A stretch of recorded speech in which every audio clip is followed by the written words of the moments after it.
चलो अगली periodic property देख रहे हैं, कौन सी? Ionization energy. आयनाइजेशन एनर्जी के बारे में बोला जाए या फिर आयनाइजेशन पोटेंशियल के बारे में बोला जाए?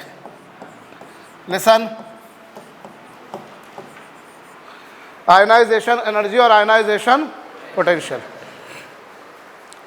क्या होती है भैया? हमने आयनाइजेशन एनर्जी या बाइंडिंग एनर्जी पढ़ी थी भी एटॉमिक स्ट्रक्चर में। किसी भी एटम में इलेक्ट्रॉन घूम रहा है तो उस इलेक्ट्रॉन को वहाँ से निकाल कर इन्फिनिटी तक ले जाओ, जो एनर्जी लगती है उसे बोलते होता है आयनाइजेशन एनर्जी। याद है आपको? Electron is revolving in a particular orbit, you are removing that electron from that orbit and you are taking up to infinity. आप उस इलेक्ट्रॉन को वहाँ से निकाल के कहाँ तक ले जा रहे हो? जितनी एनर्जी लगेगी उस एनर्जी को क्या बोलोगे? याद है आपको आयनाइजेशन एनर्जी या बाइंडिंग एनर्जी? उसका फार्मूला क्या था? मैं याद दिलाऊं, आयनाइजेशन एनर्जी का फार्मूला क्या था? 13.6 Z² अपॉन क्या? ये थी पर एटम, एक एटम के लिए। अरे थी भैया, ये एटम के लिए थी। बोलो। तो आयनाइजेशन एनर्जी क्या? Amount of energy required to take electron from given orbit up to infinity. लेकिन ये बोर एटॉमिक मॉडल से अपन ने फार्मूला डिराइव किया था। लेकिन बोर एटॉमिक मॉडल की सबसे पहली और सबसे खास लिमिटेशन क्या थी कि वो किसके लगता है? जिनमें एक से ज़्यादा हो तो ये लग पाएगा क्या? तो उस स्थिति में हम क्या करेंगे? जेड को काय से रिप्लेस कर देंगे? जेड स्टार से। तो ये हो गई आयनाइजेशन एनर्जी, है ना। आयनाइजेशन एनर्जी जो है वो कुछ ऐसी हो जाएगी भाई, यहाँ तुम्हारे पास में ये न्यूक्लियस है, उसके चारों ओर इलेक्ट्रॉन घूम रहा है। इस इलेक्ट्रॉन को तुम यहाँ से निकालते हो। How much energy you provide, कितनी एनर्जी लगाओगे कि उसको यहाँ से फ्री कर सको? उस एनर्जी को तुम क्या बोलोगे? बोलो, लिख लो ये जो कुछ लिखा हुआ है भाई। एज सच आयनाइजेशन एनर्जी की डेफिनेशन हम लोगों ने पढ़ी थी कि एटम से इलेक्ट्रॉन निकालने में जितनी एनर्जी लगती है उस एनर्जी को क्या बोलते होते हैं हम लोग?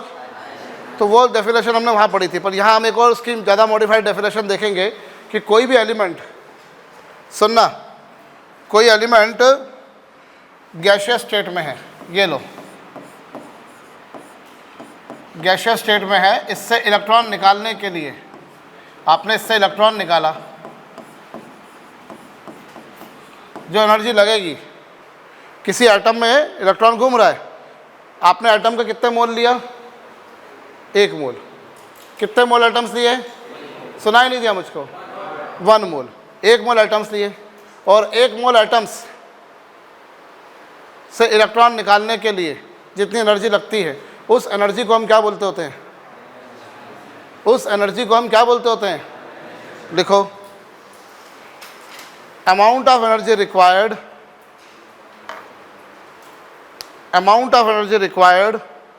To remove electron, amount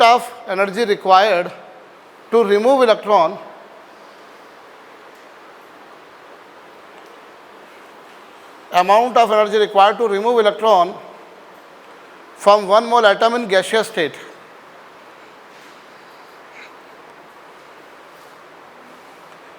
Amount of energy required to remove electron from 1 mole atom in gaseous state.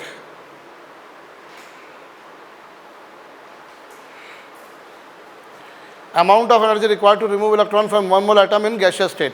1 mole atoms लिए तुमने, कौन सी स्टेट में? 1 मोल एटम्स लिया तुमने गैसियस स्टेट में, उनसे इलेक्ट्रॉन निकालने की जो एनर्जी लगेगी उस एनर्जी को क्या बोलोगे तुम? Amount of energy required to remove electron from 1 mole atom in gaseous state. क्या कहेंगे इसको? ठीक, ये लिखा है आपके समक्ष, रिएक्शन लिख लो।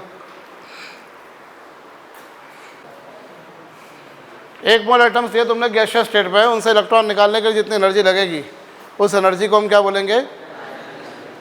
स्वाभाविक तौर पे इलेक्ट्रॉन को निकालने में अगर तुम्हें मुश्किल आ रही है तो आयनाइजेशन एनर्जी क्या होगी? ज़्यादा होगी। And if it is easy to remove electron then electron को बाहर निकालने में जितनी एनर्जी लगेगी उस एनर्जी को हम बोलते होते हैं आयनाइजेशन एनर्जी।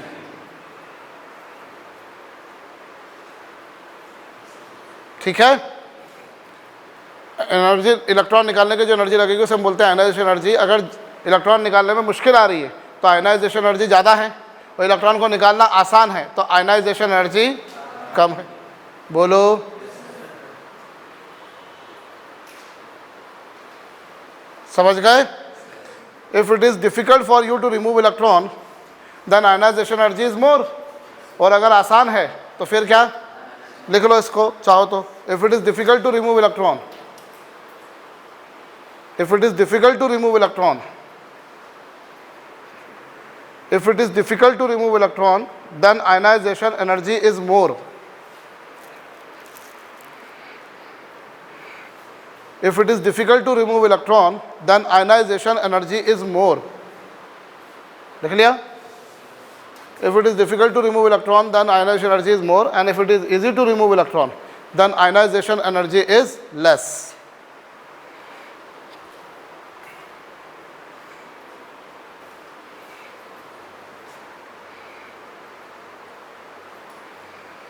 अगर इलेक्ट्रॉन को निकालना मुश्किल है तो आयनाइजेशन एनर्जी ज़्यादा होगी, और इलेक्ट्रॉन को निकालना अगर आसान है तो आयनाइजेशन एनर्जी कम होगी। अभी देखो, जैसे एग्जांपल के तौर पर मैंने क्या बताया तुमको, जितनी भी पीरियोडिक प्रॉपर्टीज़ तुम पढ़ते हो, पहले पीरियोडिक प्रॉपर्टी पढ़ी अपन ने, फिर हम क्या करते हैं उसकी डेफिनेशन पढ़ ली, फिर उसमें वेरिएशन देखेंगे। तो ग्रुप में नीचे जाने पर क्या होता है और पीरियड में राइट में जाने पर क्या होता है, बोलो ना। तो ग्रुप में नीचे जाते हैं तो क्या होता है, जरा देखो। अभी जैसे हम बात करते हैं लिथियम की, लिथियम के नाभिक में 3 प्रोटॉन्स हैं और उसके चारों ओर, ये कौन था, लिथियम। लिथियम के नीचे कौन आया, सोडियम। उसके नाभिक में 11 प्रोटॉन है, ये रहा सोडियम। बोलो, इसके नीचे कौन आएगा, पोटेशियम। कितने प्रोटॉन्स हैं, ये कौन है, पोटेशियम। फिर कौन,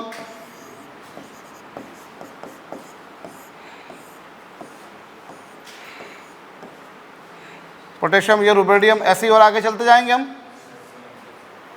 अभी मैं जरा दिमाग लगाऊं, जब मैं इस एक इलेक्ट्रॉन को निकालने गया तो पीछे कितने प्रोटॉन ने मेरा अपोज करा, सुनाई नहीं दिया मुझको। जब मैं एक इलेक्ट्रॉन निकालने गया तो पीछे 3 प्रोटॉन मेरा अपोज कर रहे हैं। भाई ये इलेक्ट्रॉन को निकालने में मुझे मुश्किल आ क्यों रही है, क्योंकि वो जो न्यूक्लियस में प्रोटॉन्स है वो उसको क्या कर रहे हैं, अपनी तरफ अट्रैक्ट कर रहे हैं कि नहीं कर रहे हैं। This electron is being pulled towards nucleus. So when you are trying to remove that electron, जब इस इलेक्ट्रॉन को जानवी तुम निकालने की कोशिश कर रहे हो तो वो 3 प्रोटॉन तुम्हें बोल रहे मत जाने दो भैया इसको, ठीक है। जब तुम इस एक इलेक्ट्रॉन निकालने गए तो सोडियम के 11 प्रोटॉन क्या बोलते हैं, जाने नहीं देंगे तुझे। पिक्चर आई थी 3 इडियट्स का गाना था, बड़ा अच्छा गाना था वो, आ जाओ इधर वापस से। तो जब ये एक इलेक्ट्रॉन निकाला जाए तो 11 प्रोटॉन बोले नहीं नहीं नहीं नहीं नहीं जाने देना, ठीक है। अमन यादव और आर्यन सिंह बोल रहे जाने दो हमको, जाने दो, बुलाती है मगर जाने का नहीं। चलो इधर आओ तुम, ठीक है, हमें ग्राउंड बुला रहा है, याद आ रही है भैया, इधर आओ तुम, इधर। अभी ये एक इलेक्ट्रॉन निकालने गए तो क्या हुआ, कितने प्रोटॉन ने अपोज करा, 19। मतलब मौसम भी सुहाना हो रहा है सर। देखो सर, हम तो भूल गए थे, आप ही याद दिला रहे हो बार बार हमको। ऐसे ही होता है, ब्रेकअप हो जाने के बाद मुझको याद दिलाता तो और गुस्सा आता है। हाँ, शायरी सुनाता हूँ रुको, याद तो आने दो थोड़ा सा है, ऐसा मतलब वो अंदर से वो होना चाहिए ना, फील आना चाहिए वो वाली। चलो इधर आओ तुम,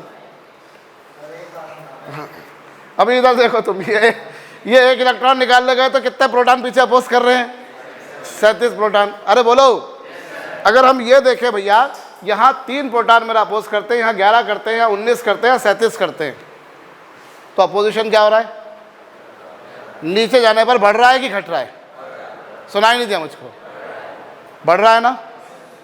क्यों बढ़ रहा है, देयर आर 3 प्रोटॉन्स अपोज कर रहे हैं, यहाँ पर 11, यहाँ 19, 37, ब्ला ब्ला ब्ला।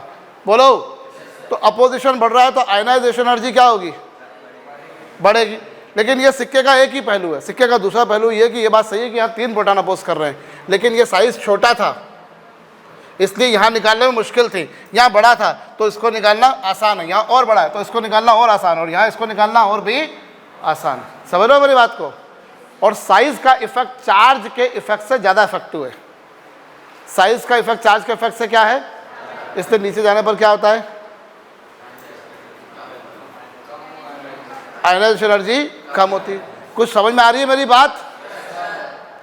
जैसे जैसे तुम ग्रुप में नीचे गए वैसे वैसे क्या हुआ, सर यहाँ 3 प्रोटॉन अपोज करते हैं, यहाँ 11 का पोजीशन ज़्यादा है, 19 का पोजीशन और ज़्यादा है, 37 का पोजीशन और ज़्यादा है। बिल्कुल सही बात है। लेकिन बेटा तेरे पास में यहाँ डिस्टेंस कम थी तो फोर्स अट्रैक्शन का ज़्यादा था, यहाँ डिस्टेंस बढ़ गई तो फोर्स अट्रैक्शन कम हो गया, यहाँ और भी कम हो गया, यहाँ और भी कम हो गया।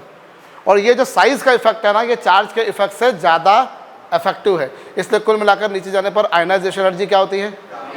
कम होती है। और ये सब चीज़ें छोड़ो, तुम्हारे पास एक सिंपल सा फार्मूला तुमको मैंने बताया। अब तुम ग्रुप में जब नीचे आओगे तो जेड स्टार तो सेम रहेगा। जब तुम ग्रुप में नीचे आते हो तो जेड स्टार तो क्या रहता है? जेड स्टार तो सर सेम बना रहता है, वो कांस्टेंट बना रहता है। लेकिन जैसे जैसे ग्रुप में नीचे आ रहे हो वैसे वैसे एन क्या हो रहा है, और डिनोमिनेटर बढ़ेगा तो उसके फलस्वरूप आयनाइजेशन एनर्जी क्या होगी? कम होगी। बोलो। तो on descending down in the group Z star remain same but n is increased, so ionization energy is decreased. बोलो। on moving down in the group, on moving downward in the group,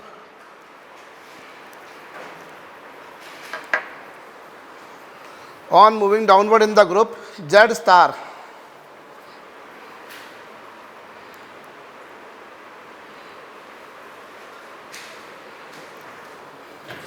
on moving downward in the group Z star remains same but n is increased.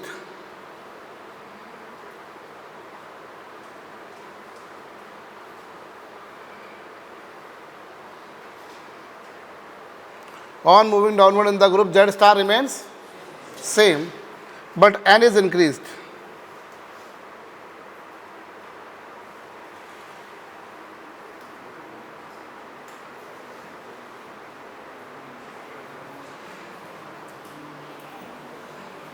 On moving downward in the group क्या हुआ भैया?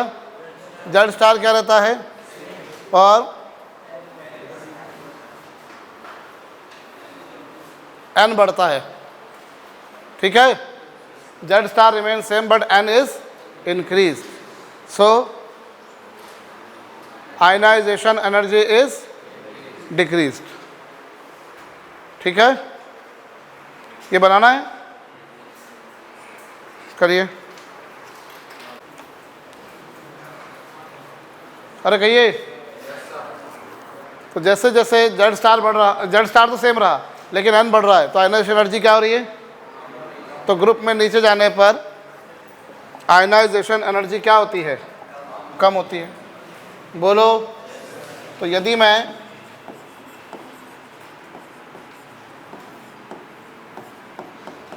Order of ionization energy के बारे में बात करूं तो क्या होगा? लिथियम, फिर सोडियम, पोटेशियम,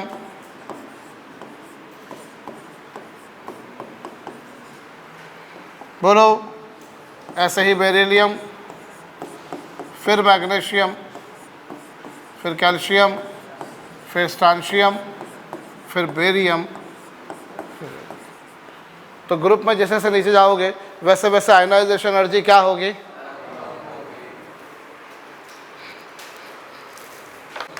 कर लिया? तो जैसे जैसे ग्रुप में नीचे जाते हैं वैसे वैसे आयनाइजेशन एनर्जी क्या होती है? कम होती है। बोलो। आगे सुनो। ये तो अपन ने बात करी किसी ग्रुप की करी। अब मैं आता हूँ पीरियड में। ओए, अब मैं पीरियड में राइट में जाता हूँ। तो पीरियड में राइट में जाऊँगा तो क्या कहानी आएगी? Listen everyone, when I move rightward in the period. जैसे अभी बात करता हूँ मैं लिथियम की, तो लिथियम के न्यूक्लियस में 3 प्रोटॉन्स हैं। ये लिथियम। उसके बाद में बात करता हूँ बेरिलियम की, तो बेरिलियम के नाभिक में 4 प्रोटॉन्स हैं।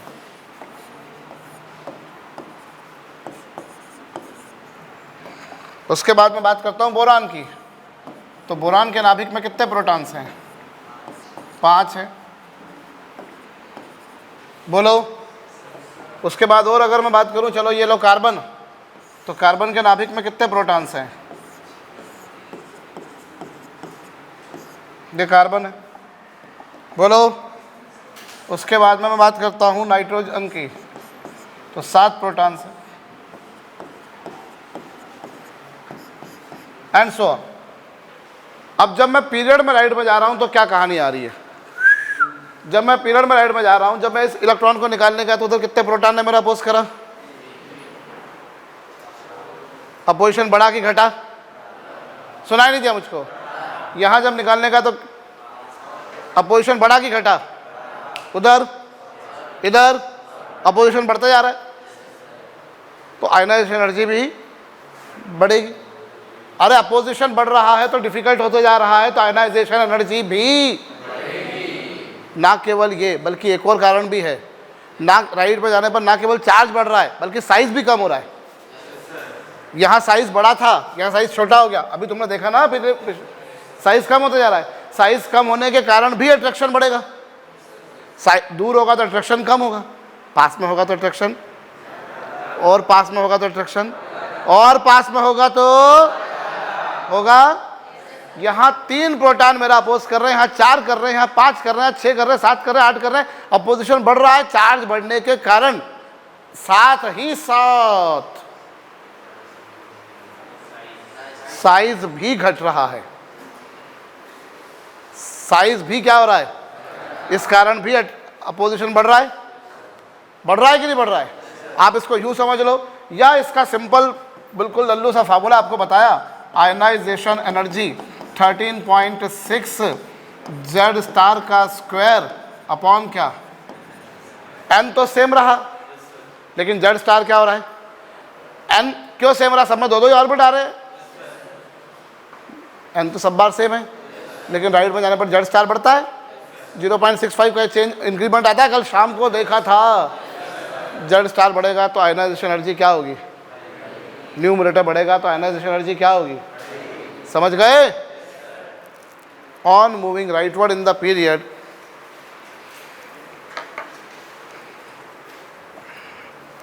number of orbits remain same.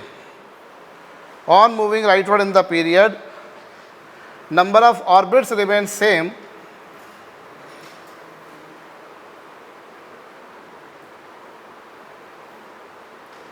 on moving rightward in the period, number of orbits remain same,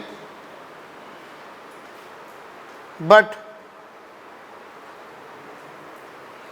on moving rightward in the period, number of orbits remain same, but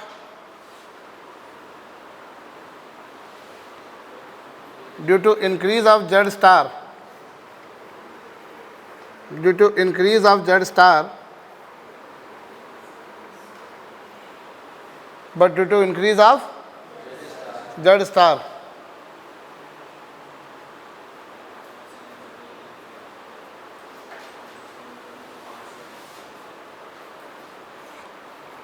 ionization energy is increased. Ionization energy is increased.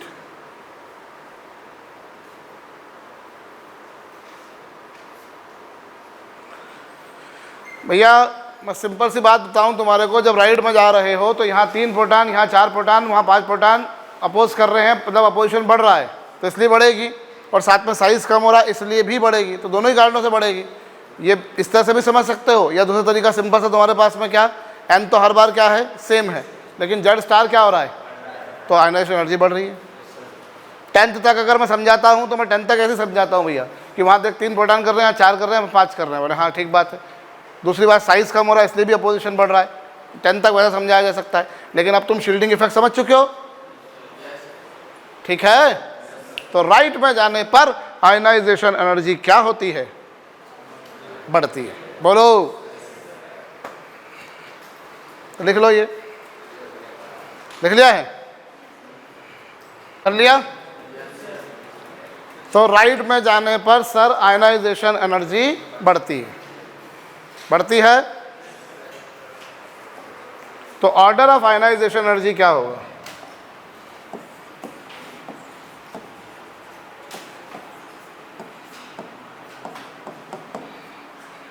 Order of ionization energy क्या होगा भैया? इस बारे में अगर बात करी जाए तो लिथियम की कम होगी, बेरिलियम की ज़्यादा। लिथियम की क्या होगी? फिर बेरिलियम की ज़्यादा। बोरान की क्या? ओह नो, स्पेलिंग मिस्टेक हो गई थी।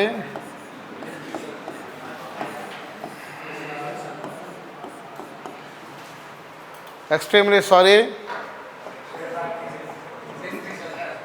चलता है? मुझे प्लीज़ प्लीज़ प्लीज़ माफ़ कर दो। अरे कर रहे हो कि नहीं कर रहे हो? हैं? जाना हाँ, मौसम भी बड़ा सुहाना हो रहा है ना। चलेंगे चलेंगे प्लीज़। तो आयनाइजेशन एनर्जी का ऑर्डर समझ में आया क्या भैया? ये है, लिसन, समझ में आया नहीं आया भैया?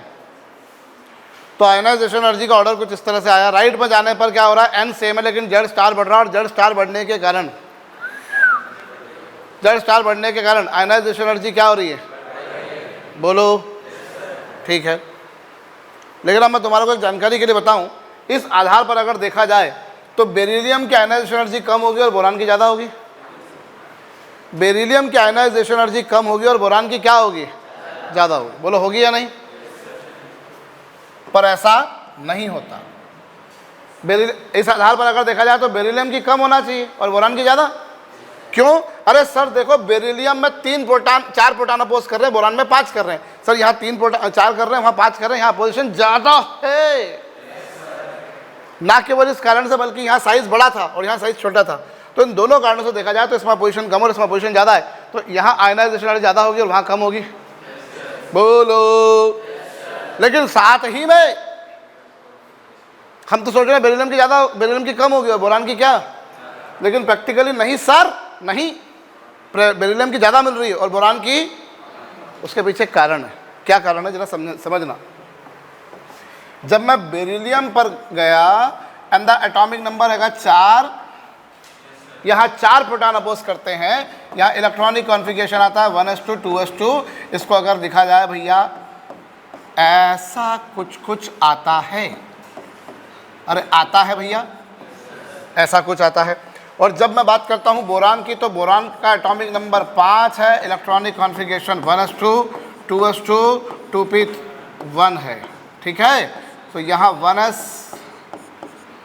यहाँ 2s और फिर यहाँ 2p। ये 2p है सर, ये 2s है सर, ये 1s है सर। जब मैं बेरिलियम से इलेक्ट्रॉन निकालने गया तो 4 प्रोटॉन अपोज कर रहे थे, बोरान से निकालने गया तो 5 प्रोटॉन मेरा अपोजिशन कर रहे थे। बोलो। 4 से ज़्यादा अपोजिशन 5 का होगा। ना केवल ये कारण है बल्कि ये कारण ये भी भैया कि ये जो एटम है ये बड़ा है और ये वाला जो एटम है ये कैसा है? छोटा है। तो इन दोनों ही कारणों से देखा जाए तो यहाँ अपोजिशन ज़्यादा है और वहाँ अपोजिशन, यहाँ 3 प्रोटॉन अपोज कर रहे हैं, 4 कर रहे हैं। ठीक है, यहाँ कितने प्रोटॉन अपोज कर रहे हैं? 3। और यहाँ कितने कर रहे हैं? 4। मैं बार बार बोल रहा हूँ 3 के बनिस्बत 4 का अपोजिशन ज़्यादा होगा, 4 ज़्यादा विरोध करेंगे। ना केवल इस कारण से बल्कि साइज़ यहाँ बड़ा था तो यहाँ पोजीशन कम था, यहाँ साइज़ छोटा था, पोजीशन ज़्यादा था। दोनों ही कारणों से देखा जाए तो पोजीशन ज़्यादा होगा। So that ionisation energy of boron should be more than that of beryllium. पर प्रैक्टिकली इसका रिवर्स मिलता है। क्यों? उसके पीछे 2 कारण हैं। पहली बात, जब तुम बेरिलियम से इलेक्ट्रॉन निकालने के लिए गए तो तुम 2s से निकालते हो, और जब तुम बोरान से निकालने गए तो कहाँ से निकालते हो? When I remove electron from beryllium से तो 2s से निकाल रहा हूँ, और जब मैं बोरान से निकाल रहा हूँ तो किसका? 2p से।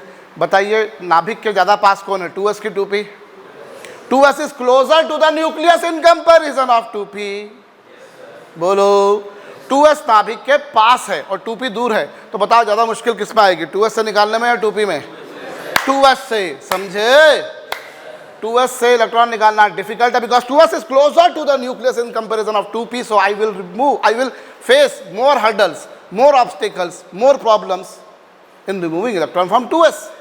ना केवल ये कारण है बल्कि इसके अतिरिक्त एक दूसरा कारण और भी है कि यहाँ जो ये कॉन्फ़िगरेशन था वो स्टेबल वाला कॉन्फ़िगरेशन था। कैसा कॉन्फ़िगरेशन था?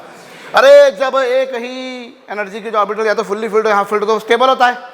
अब यहाँ ये हाफ फिल्ड है लेकिन बाकी दोनों खाली हैं, इसलिए ये कैसा है? बताओ, स्टेबल को तोड़ने में मुश्किल आती है कि अनस्टेबल को? स्टेबल को तोड़ने में मुश्किल आती है, समझ रहे हो?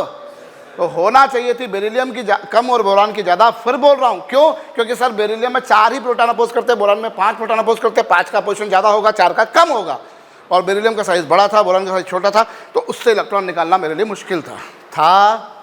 लेकिन जब मैं बेरिलियम से इलेक्ट्रॉन निकालने के लिए गया तो 2s से निकालना पड़ा, और बोरान से निकालने गया तो दोनों ही कारणों से अगर देखा जाए तो 2s पास में है, 2p दूर है, इसलिए 2s से निकालना मुश्किल पड़ेगा और 2p से निकालना आसान पड़ेगा। बोलो, कारण समझ में आया कि नहीं?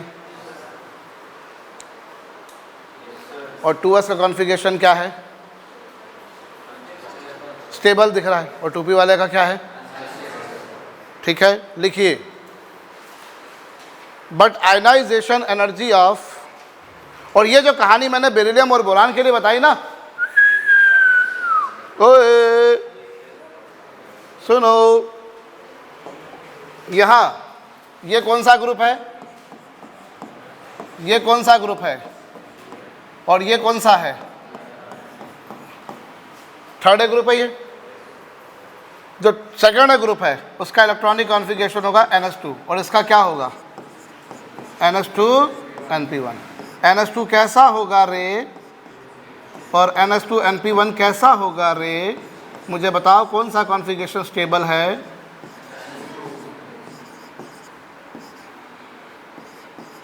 ठीक है, ये हमने बात किसके लिए करी? Second group. और ये कौन सा ग्रुप? बोलो ना। तो ये बात केवल बेरिलियम बोरान के लिए लागू नहीं हो रही है, ये बात मैग्नीशियम और एल्यूमिनियम की भी लागू हो रही है। सर मैग्नीशियम में 12 प्रोटॉन अपोज करते हैं, एल्यूमिनियम में 13, तो 13 का अपोजिशन ज़्यादा होगा, 12 का कम होगा सर, इसलिए एल्यूमिनियम की ज़्यादा होगी, बेरिलियम की कम। अरे बोलो ना यार। लेकिन क्या हुआ? आपको इनकी ज़्यादा मिलेगी, इनकी कम, क्योंकि यहाँ जब निकालोगे तो S से निकालोगे, और यहाँ किससे निकालोगे? इसीलिए क्या होगा? S से निकालना मुश्किल पड़ेगा और P से निकालना। ना केवल ये कारण है बल्कि इसके साथ में एक और कारण ये भी है भाई कि NS वाला कॉन्फ़िगरेशन स्टेबल था और NP वाला कॉन्फ़िगरेशन, समझे? आयनाइजेशन एनर्जी ऑफ, लिखो भैया, सेंटेंस जो बोल रहा हूँ वैसा का वैसा लिखते जाओ। Ionisation energy of second group elements should be less than that of third group elements. Ionization energy of second group elements should be less than that of third group elements. Third group elements. Ionization energy of third group elements. Sorry, ionization energy of second group elements should be less than that of third group elements. But actually its reverse is observed,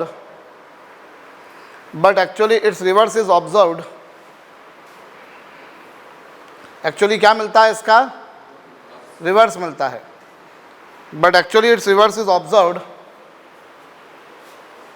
as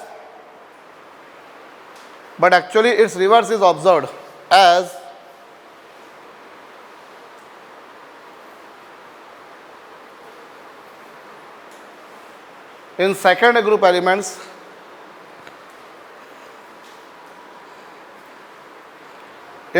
group elements electrons are removed from s orbital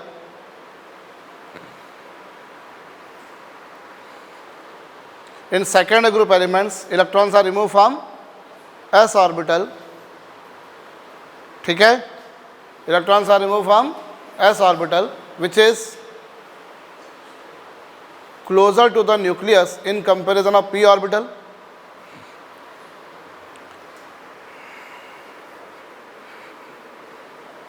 Electron is removed from an s orbital which is closer to the nucleus in comparison of p orbital. बोलो वो क्या है? s orbital के क्या होता है? s, इसमें s से निकाल रहे हो, इसमें p से, बोलो। तो ये न्यूक्लियस के क्या है? क्लोज है। अरे ये न्यूक्लियस के क्या है? क्लोजर है। और ये क्या है? सुनाई नहीं दिया? In s orbital electron is remove from, second A में कहाँ से निकालते हो तुम? एस से। सेकंड ए में कहाँ से निकालते हो? एस नाभिक के क्या है? पास है। और पी नाभिक के क्या है? In 2a electron are remove from s orbital which is closer to the nucleus. पहली बात। Secondly, electronic configuration is, electronic configuration of secondary group elements, electronic configuration of secondary group elements is stable, electronic configuration of secondary group elements is stable than those of third group elements.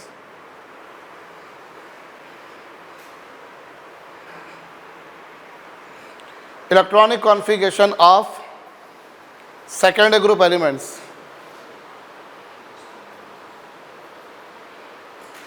electronic configuration of secondary group elements is stable than those of third group elements. समझ में आया? Second group elements का electronic configuration क्या है? Stable है। और third group के elements का इलेक्ट्रॉनिक कॉन्फ़िगरेशन क्या है? उतना स्टेबल नहीं है। बोलो भाई, ये स्टेबल कॉन्फ़िगरेशन था और ये, समझ में आया? बोलिए। ठीक। तो ये बात केवल बेरिलियम बोरान तक लिमिटेड नहीं है, ये मैग्नीशियम एल्यूमिनियम के लिए भी लागू होगी, ये कैल्शियम गैलियम के लिए भी लागू होगी। से बोलो, लिखो। 2s नाभिक के पास था, 2p नाभिक से दूर था। 2s कहाँ था? नाभिक के। और 2p कहाँ था? नाभिक से।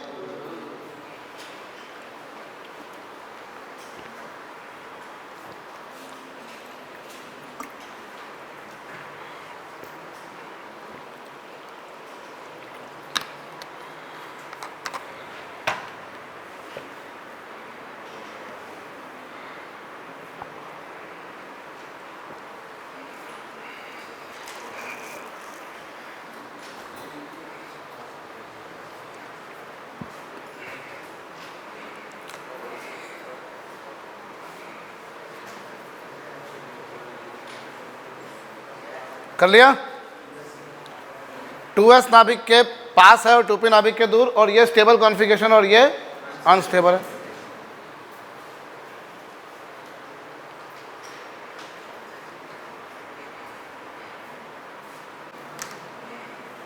कर लिया?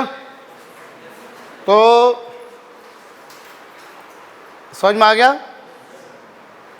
अब ऐसा ही कुछ तुम्हें और मिलने वाला है।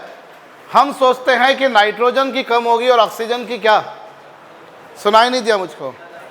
हम सोचते हैं नाइट्रोजन की कम होगी और ऑक्सीजन की ज़्यादा। हम सोचते हैं कि फास्फोरस की कम होगी और सल्फर की, ऐसे ही सोचते हैं ना? अरे सोचते हैं कि नहीं? हम सोचते हैं सर कि 5A ग्रुप की कम होगी और 6A ग्रुप की क्या? नहीं सुनाई दिया? 5A ग्रुप की कम होगी और 6A ग्रुप की क्या? ज़्यादा।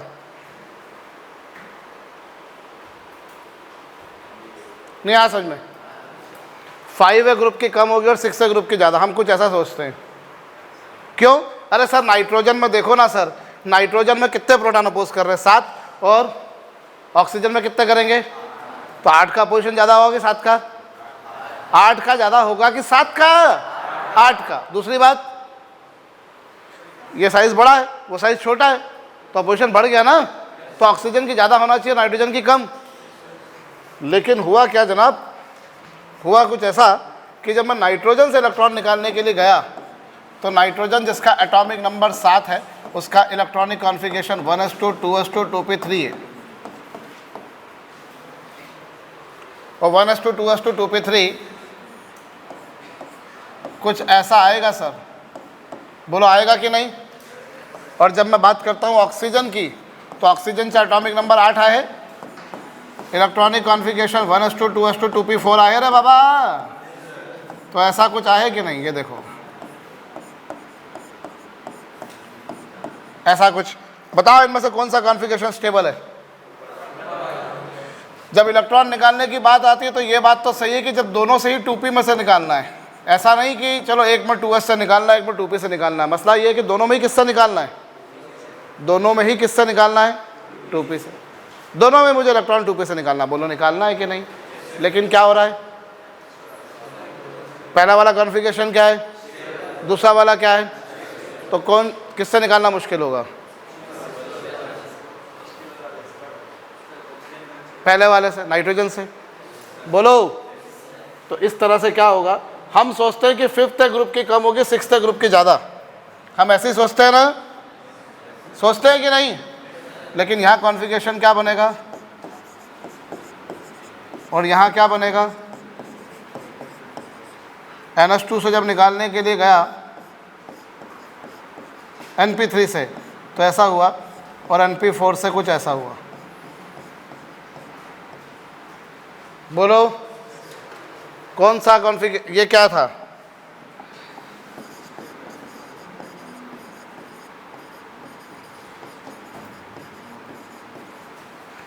तो स्टेबल को तोड़ना मुश्किल है कि अनस्टेबल को।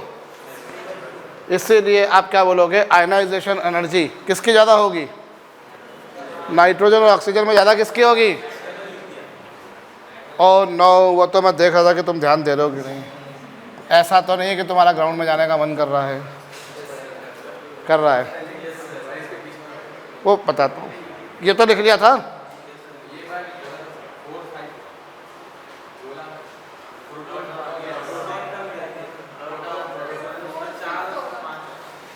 मेरा ही मन कर रहा है ग्राउंड में जाने का, मतलब है?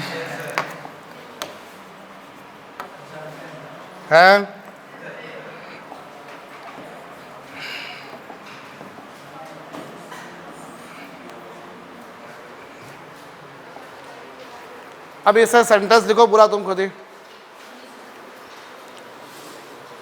सेंटेंस तुम ही खुद ही पूरा लिखो भैया। क्या, ionization energy of 5th group element should be less than that of 6th group elements, जैसा पिछली बार लिखा ना, पिछली बार को देख के लिखो, ionization energy of 5th group element should be less than that of 6th group element, but actually it's reverse is observed.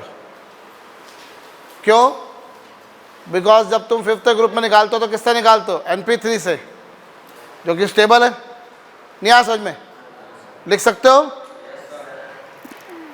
Ionization energy of 5th group element should be less than that of 6th group elements, बोलो ना यार। But actually it's reverse is observed.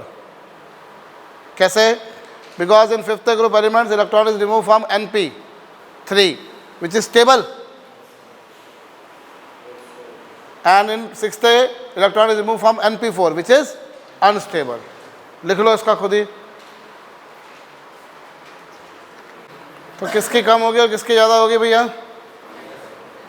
5th group की कम होगी, होना चाहिए थी, और 6th group की ज़्यादा। बट क्या मिला हमको, 5th की ज़्यादा और 6th की,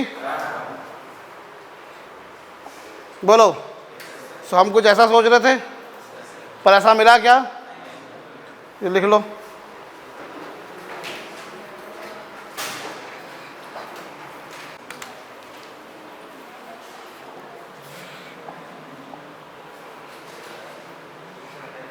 बोलिए, है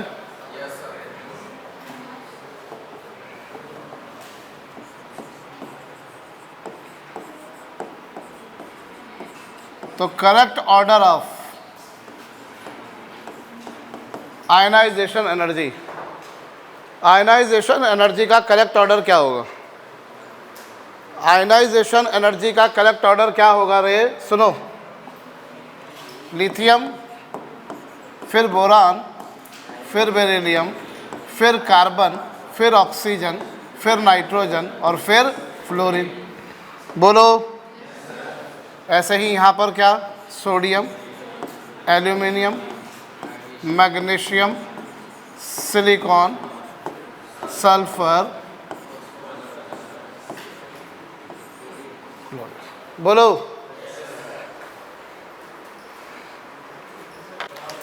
तो समझ में आ गया ये आयनाइजेशन एनर्जी राइट में जाने पर बढ़ती है, लेकिन बीच में दो एक्सेप्शंस आए, और ग्रुप में नीचे जाने पर कम होती है से। चलो आगे सुनो, आयनाइजेशन एनर्जी के बारे में हम पढ़ रहे थे। अब एटम से क्या होती है आयनाइजेशन एनर्जी? आपने एटम का एक मोल लिया, उससे इलेक्ट्रॉन बाहर निकाला। लिसन, एटम से एक इलेक्ट्रॉन बाहर निकाला, उसके लिए जो एनर्जी लगी उससे तुमने कहा आयनाइजेशन एनर्जी। बोलो। एटम से इलेक्ट्रॉन निकाला, उसको निकालने में जो एनर्जी लगी उस एनर्जी को तुमने क्या नाम दिया? Ionization energy. बोला उसको। अब ये अभी अपन ने पहला इलेक्ट्रॉन निकाला, तो ये कहलाएगी फर्स्ट आयनाइजेशन एनर्जी। क्या कहलाएगी ये? फर्स्ट इलेक्ट्रॉन निकाला तो जो एनर्जी लगी वो कहलाएगी फर्स्ट आयनाइजेशन एनर्जी। अब एक इलेक्ट्रॉन तुम निकाल चुके हो, एक इलेक्ट्रॉन तुम निकाल चुके हो, अब तुम क्या कर रहे हो? दूसरा इलेक्ट्रॉन निकालने जा रहे हो। You are going to remove second electron. तो सेकंड इलेक्ट्रॉन निकालोगे, तो सेकंड इलेक्ट्रॉन निकालने के लिए जो एनर्जी लगेगी वो क्या कहलाएगी? Second ionization energy. और तुम सेकंड इलेक्ट्रॉन भी निकाल चुके थे, अब तुम कौन सा इलेक्ट्रॉन निकाल रहे हो? तीसरा इलेक्ट्रॉन निकाल रहे हो। How much energy you require to remove third electron? उस एनर्जी को तुमने क्या नाम दिया? Third ionization energy. बोलो।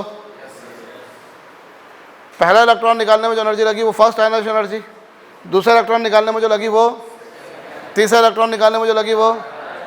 बोलो। अब मैं चाहता हूं इनमें वेरिएशन देखूं कि क्या है। तो इनमें वेरिएशन क्या होगा? देखो सर, आयनाइजेशन एनर्जी क्या होती है?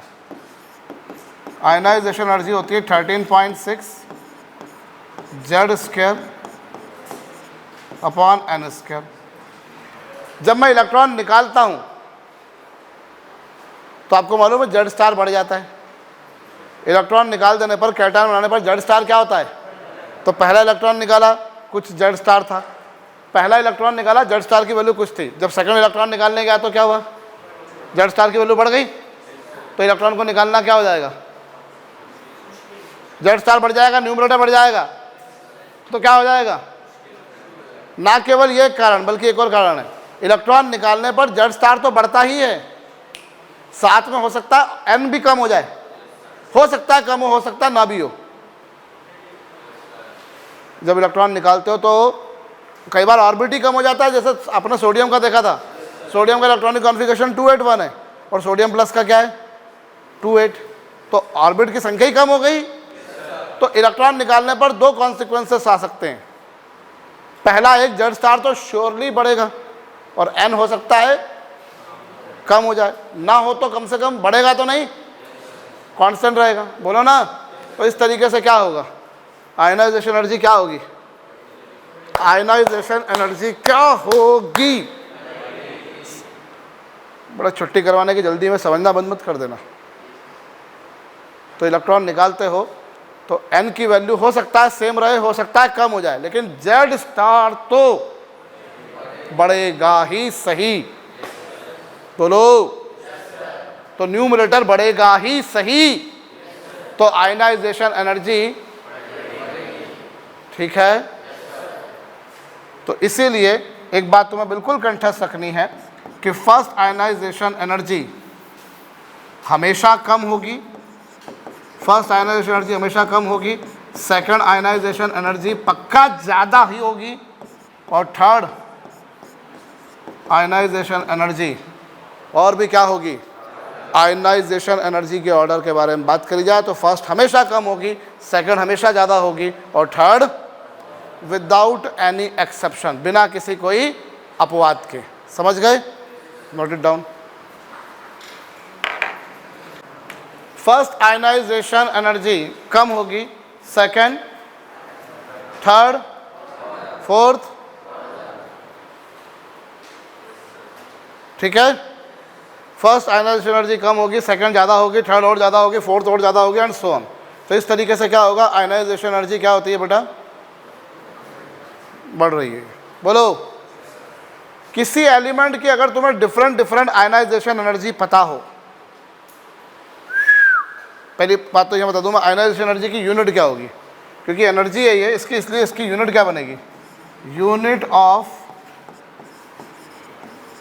आयनाइजेशन एनर्जी, इसकी यूनिट होगी किलो जूल पर मोल, किलो कैलोरी पर मोल, इलेक्ट्रॉन वोल्ट पर एटम वगैरह वगैरह। भाई एनर्जी है ना, तो एनर्जी की यूनिट क्या होती है, जूल होती है, कैलोरी होती है, अर्ग होती है, इलेक्ट्रॉन वोल्ट होती है। आ रही बात समझ में, लिख लो ये, चूंकि वो एनर्जी है इसलिए उसकी यूनिट एनर्जी के जैसी ही होगी। डन। अब अगर तुम्हें किसी एलिमेंट की डिफरेंट डिफरेंट आयनाइजेशन एनर्जी पता हो, अगर तुम्हें किसी एलिमेंट की डिफरेंट डिफरेंट, तो तुम उसके आउटर मोस्ट ऑर्बिट में कितने इलेक्ट्रॉन्स हैं इसको पहचान सकते हो। If you know ionization energy different different पता है तुम्हारे को, तो तुम क्या पहचान सकते हो, उसके आउटर मोस्ट ऑर्बिट में कितने इलेक्ट्रॉन हैं। जैसे मैं एग्जांपल बताता हूँ, जैसे किसी एलिमेंट की फर्स्ट आयनाइजेशन एनर्जी है 18.23, सेकेंड दे रखी है 31.57, थर्ड दे रखी है 59.83, फोर्थ दे रखी है 162.97। ये तुम्हें किसी एलिमेंट की डिफरेंट डिफरेंट आयनाइजेशन एनर्जी दे रखी है। ये कौन सी वाली, ये कौन सी है, फर्स्ट आयनाइजेशन एनर्जी। ये कौन सी है, ये कौन सी है, सुनाई कम पड़ता है मेरे को यार। और ये कौन सी है। अभी तुम्हें किसी एलिमेंट की डिफरेंट डिफरेंट आयनाइजेशन एनर्जी पता है, तो तुम क्या पहचान सकते हो, उसके आउटर मोस्ट शेल में कितने इलेक्ट्रॉन है। कैसे पहचानोगे, जरा देखो। देखो, पहला इलेक्ट्रॉन निकालने के लिए गए तुम्हें इतनी एनर्जी लगी, दूसरा निकालने का ज़्यादा ही लगेगी, तीसरा निकालने का ज़्यादा ही लगेगी, चौथा निकालने जाओगे ज़्यादा ही लगेगी। पहले से दूसरे में आए कुछ जंप आया, दूसरे से तीसरे में आए कुछ जंप आया, लेकिन तीसरे से चौथे में आए तो जंप बहुत ज़्यादा आ गया। वहाँ देखो, पहले से दूसरे में आया कुछ जंप आया, दूसरे से तीसरे में, तीसरे से चौथे में, और भैया बहुत ज़्यादा ही जंप आया। आ रहा है कि नहीं। इसका मतलब ये हुआ जनाब कि ये रहा इसका न्यूक्लियस, ये पहला, ये ऑर्बिट्स हैं, ठीक है। इसका मतलब ये है कि यहाँ क्या हो रहा है सर देखो, पहला इलेक्ट्रॉन निकालने का मुश्किल आई, दूसरा इलेक्ट्रॉन निकालने का मुश्किल बढ़ गई, तीसरा निकालने का और मुश्किल बढ़ गई, लेकिन चौथा निकालने गए तो मुश्किल बहुत ज़्यादा बढ़ रही है। मतलब चौथा हो ना हो अंदर वाले ऑर्बिट में, चौथा कहाँ होगा, सुनाई नहीं दिया मुझको, बोलो, नहीं आ समझ में। पहले को निकालने गए कुछ मुश्किल आई, दूसरे को निकालने गए मुश्किल ज़्यादा आ रही है, तीसरे को निकालने गए, पर चौथे को निकालने में ज़रा मुश्किल में बहुत ज़्यादा ही इंक्रीमेंट आ गया भैया। व्हाट डज इट मीन, चौथा इलेक्ट्रॉन कहाँ होगा, वो ज़्यादा ही पास होगा न्यूक्लियस के। मतलब आउटर मोस्ट ऑर्बिट में कितने इलेक्ट्रॉन्स रहे होंगे। जैसे मैं एक उदाहरण और बताता हूँ। चलो, पहला इलेक्ट्रॉन निकालने में तुम्हें एनर्जी लगी, सपोज करो पहला इलेक्ट्रॉन निकालने में तुम्हें लगी 28.5, ठीक है। दूसरा इलेक्ट्रॉन निकालने गए 58.2, तीसरा इलेक्ट्रॉन निकालने गए 175.6, चौथा इलेक्ट्रॉन निकालने गए तो 225.8। बताओ उसके आउटर मोस्ट ऑर्बिट में कितने इलेक्ट्रॉन होंगे, दो, क्योंकि पहले से दूसरे में गए जंप आया, लेकिन दूसरे से तीसरे में जंप, तीसरे से चौथे में उतना जंप नहीं आ रहा, मतलब तीसरा और चौथा अंदर ही होंगे। तो आउटर मोस्ट ऑर्बिट में कितने इलेक्ट्रॉन रहे होंगे, सुनाई नहीं दिया, ये nucleus.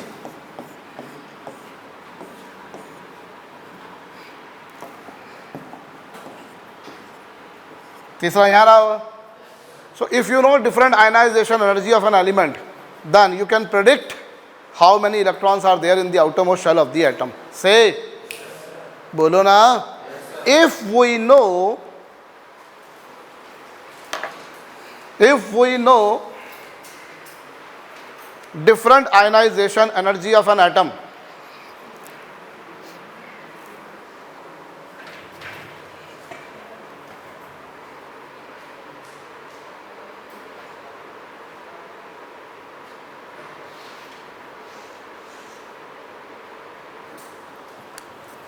if we know different ionization energy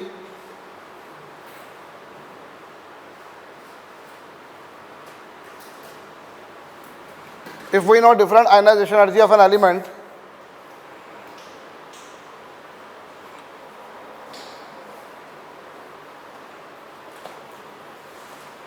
then we can predict number of electrons in its outermost shell. If we know different ionization energy of an element, then we can predict number of electrons in its outermost shell. कर लो ये।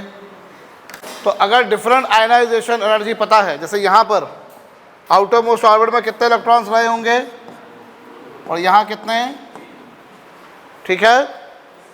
तो अगर different ionization energy पता है तो मैं क्या कर सकता हूँ, उस एटम के आउटर मोस्ट ऑर्बिट पर कितने इलेक्ट्रॉन से पहचान सकता हूँ, बोलो। चलो अब हम ये देख लें कि आयनाइजेशन एनर्जी किस किस बात पर डिपेंड करती है। आयनाइजेशन एनर्जी डिपेंड्स अपॉन, पहला क्या, एटॉमिक नंबर। आयनाइजेशन एनर्जी किस पर डिपेंड करती है, एटॉमिक नंबर पर करती है। कैसे करती है, जब एटॉमिक नंबर बढ़ता है तो आयनाइजेशन एनर्जी भी बढ़ती है। जाहिर सी बात है, एटॉमिक नंबर बढ़ रहा है तो अपोजिशन बढ़ेगा, तो आयनाइजेशन एनर्जी भी क्या होगी।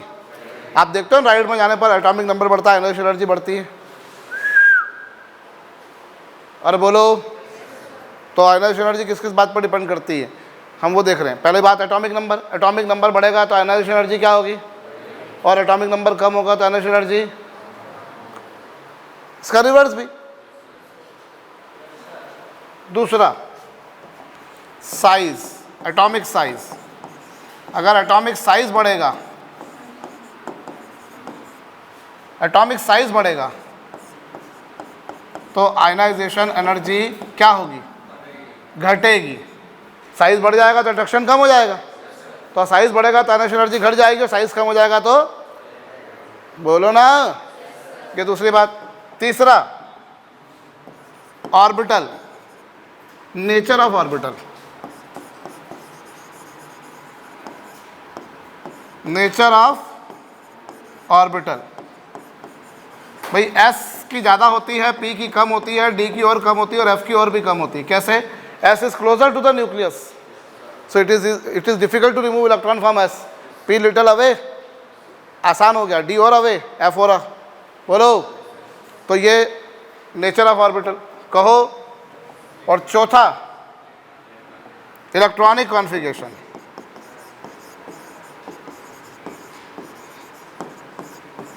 इलेक्ट्रॉनिक कॉन्फ़िगरेशन कैसे, अगर स्टेबल कॉन्फ़िगरेशन है, अगर इलेक्ट्रॉनिक कॉन्फ़िगरेशन क्या है, स्टेबल, तो आयनाइजेशन एनर्जी क्या होती है, ज़्यादा। अभी देखा ना, नाइट्रोजन की ज़्यादा होती है, ऑक्सीजन की कम, देखा कि नहीं। तो आयनाइजेशन एनर्जी को डिसाइड करने वाले फैक्टर्स कौन हैं, क्या, एटॉमिक नंबर बढ़ा तो आयनाइजेशन एनर्जी बढ़ी, अपोजिशन बढ़ जाएगा। साइज बढ़ेगा तो आयनाइजेशन एनर्जी कम होगी, अपोजिशन कम हो जाएगा। ऑर्बिटल का नेचर, इलेक्ट्रॉनिक कॉन्फ़िगरेशन, और एक और लिख सकते हैं हम, शील्डिंग इफेक्ट। कौन सा इफेक्ट, स्क्रीनिंग इफेक्ट या फिर शील्डिंग इफेक्ट। स्क्रीनिंग इफेक्ट पे कैसे डिपेंड करती है, स्क्रीनिंग इफेक्ट ज़्यादा होगा तो आयनाइजेशन एनर्जी क्या होगी, कम होगी। अगर स्क्रीन अंदर से ज़्यादा हो रहा है, अंदर से रिपल्शन मिल रहा है, तो इलेक्ट्रॉन निकालना तुम्हारे लिए क्या है, आसान है। तो अगर स्क्रीनिंग इफेक्ट ज़्यादा है, स्क्रीनिंग इफेक्ट जिसे अपन बोले बी, स्क्रीनिंग कांस्टेंट था ना, तो अगर ये बी की वैल्यू ज़्यादा तो आयनाइजेशन एनर्जी क्या हो जाएगी, लेस हो जाएगी। बोलो, लिख लो। So amount of energy required to remove electron from one mole atom in gaseous phase. क्या क्या पढ़ा हमने, इलेक्ट्रॉन को निकालने के लिए जो एनर्जी लगती है वो amount of energy required to remove electron from one mole atom in gaseous phase, क्या बोलते हैं उसको, आयनाइजेशन एनर्जी। ग्रुप में नीचे जा रहे हैं तो यहाँ 3 प्रोटॉन अपोज करते हैं, यहाँ 11, अपोजिशन बढ़ रहा है, लेकिन अपोजिशन बढ़ रहा है लेकिन साथ में साइज भी बढ़ रहा है, और साइज बढ़ने के कारण क्या हुआ, अपोजिशन कम हुआ। चार्ज बढ़ा तो अपोजिशन बढ़ा, लेकिन साइज बढ़ने के कारण कम हुआ, और साइज का इफेक्ट चार्ज के इफेक्ट से ज़्यादा इफेक्टिव है, इसलिए नीचे जाने पर क्या होता है, आयनाइजेशन एनर्जी क्या होती है, क्या होती है, आयनाइजेशन एनर्जी कम होती गई। ठीक है, यूँ समझ लो, या यूँ समझो कि जैसे जैसे क्या हुआ, नीचे आए, जेड स्टार तो वही रहता है लेकिन एन में कमी आ जाती है, एन बढ़ जाता है, इसलिए आयनाइजेशन एनर्जी क्या होती है, कम होती है। नीचे जाने पर आयनाइजेशन एनर्जी क्या होती गई, कम होती गई। बोलो ना, ठीक है। और पीरियड में राइट में जा रहे हैं तो प्रोटॉन्स बढ़ रहे हैं, अपोजिशन बढ़ रहा है, ना केवल ये बल्कि साइज कम हो रहा है, इसलिए भी अपोजिशन बढ़ रहा है। इसलिए कुल मिलाकर समराइज मैनर में आयनाइजेशन एनर्जी क्या होती है, बढ़ती है। दूसरी भाषा में यूँ कहूँ कि एन तो सेम रहेगा लेकिन जेड बढ़ेगा, जेड स्टार बढ़ेगा, इसलिए आयनाइजेशन एनर्जी बढ़ेगी। तो आयनाइजेशन एनर्जी लगातार क्या होती है, बढ़ती है। ऐसा बढ़ती है तो इस बेसिस पर सेकेंड ग्रुप की कम होगी, थर्ड ग्रुप की ज़्यादा, पर सेकेंड ग्रुप की ज़्यादा मिले, थर्ड ग्रुप की कम। क्यों? क्योंकि यहाँ इलेक्ट्रॉन निकाला एस से और यहाँ निकाला पी से। एस पास में था, पी दूर था, इसलिए यहाँ से निकालना मुश्किल है, ये इधर से निकालना आसान है। ना केवल ये कारण बल्कि ये स्टेबल कॉन्फ़िगरेशन था, ये अनस्टेबल था। तो इन्हीं दोनों कारणों से देखा जाए तो सेकंड ग्रुप की होना चाहिए थी एक्चुअली कम, लेकिन मिली क्या दोनों की, सेकंड ग्रुप की ज़्यादा और थर्ड ग्रुप की। बिल्कुल ऐसे ही यहाँ पर भी देखा जाए तो 5 ग्रुप की कम होना चाहिए थी, 6 ग्रुप की ज़्यादा, लेकिन मिला इसका उल्टा। क्यों? क्योंकि 5 में जब इलेक्ट्रॉन निकाला तो स्टेबल कॉन्फ़िगरेशन से तोड़ा और यहाँ अनस्टेबल से तोड़ा, और ये तोड़ना मुश्किल था, ये तोड़ना। तो पूरे 5th ग्रुप की ज़्यादा मिलेगी और 6th ग्रुप की कम। तो करेक्ट ऑर्डर हमारे पास में कुछ ऐसा है। बोलो, पहला इलेक्ट्रॉन निकालने के लिए जो एनर्जी लगती है उसे बोलते हैं फर्स्ट आयनाइजेशन एनर्जी, दूसरा निकालने के लिए जो लगती है सेकंड, तीसरा निकालने के लिए थर्ड। अब जब आप एक इलेक्ट्रॉन निकाल लेते हो तो जेड स्टार बढ़ जाता है। हो सकता है नंबर ऑफ ऑर्बिट्स में कोई चेंज नहीं आया हो, वो वैसे के वैसे ही रहे हो, लेकिन जेड स्टार बढ़ेगा, और जब जेड स्टार बढ़ेगा तो क्या होगा, आयनाइजेशन एनर्जी बढ़ेगी। तो फर्स्ट कम होती है, सेकंड ज़्यादा, थर्ड और ज़्यादा। इसका कोई भी अपवाद या एक्सेप्शन नहीं है। ये उसकी यूनिट्स है। किसी एलिमेंट की डिफरेंट आयनाइजेशन एनर्जी पता है तो मैं उसके आउटर मोस्ट ऑर्बिट में कितने इलेक्ट्रॉन्स है इसकी खोज कर सकता हूँ। देखो, आपको पहले से दूसरे में गए कुछ जंप आया, दूसरे तीसरे में गए जंप आया, तीसरे चौथे में जंप बहुत ज़्यादा आ रहा है, मतलब हो ना हो चौथा इलेक्ट्रॉन आउटर मोस्ट ऑर्बिट में है ही नहीं, वो अंदर वाले ऑर्बिट में है। इससे कंक्लूड हुआ कि outer most orbit is consisting of how many electrons, 3 electrons. यहाँ पर अगर देखा जाए तो पहले से दूसरे में गए जंप आया, दूसरे से तीसरे में गए तो जंप बहुत ज़्यादा आया, मतलब क्या हुआ, यहाँ तीसरा इलेक्ट्रॉन कहाँ है, अंदर है। बोलो, समझ गए? तो आउटर मोस्ट ऑर्बिट में नंबर ऑफ इलेक्ट्रॉन्स की जानकारी मिल जाती है अगर तुम्हें डिफरेंट आयनाइजेशन एनर्जी पता है। और आगे की बात क्या, आयनाइजेशन एनर्जी किस किस बात पर डिपेंड करती है? पहली बात एटॉमिक नंबर पर। एटॉमिक नंबर ज़्यादा तो आयनाइजेशन एनर्जी भी ज़्यादा होगी, क्योंकि वो ज़्यादा स्ट्रांगली खींचेंगे, अपोजिशन ज़्यादा मिलेगा। साइज़ बढ़ता है तो आयनाइजेशन एनर्जी कम हो जाती है, क्योंकि साइज़ बढ़ने पर अट्रैक्शन कम हो जाएगा। और फिर ऑर्बिटल एस पास में होता है तो उसकी ज़्यादा होती है, पी दूर होता है उसकी कम होती है, डी और भी दूर होता है और भी कम होती है, रफ और भी दूर होता है उसकी और भी कम होती है। फिर electronic configuration, stable electronic configuration होगा तो ज़्यादा होगी, अनस्टेबल होगा तो कम होगी। और स्टेबल कब होता है, स्टेबल कॉन्फ़िगरेशन कब मिलता है? जब आपको फुल्ली फिल्ड, या तो फुल्ली फिल्ड हो या फिर हाफ फिल्ड ऑर्बिटल्स हो। कैसे ऑर्बिटल हो, बोलिए? अरे ठीक है। और स्किनिंग इफेक्ट ज़्यादा होगा तो आयनाइजेशन एनर्जी क्या होगी, कम होगी। अंडरस्टूड?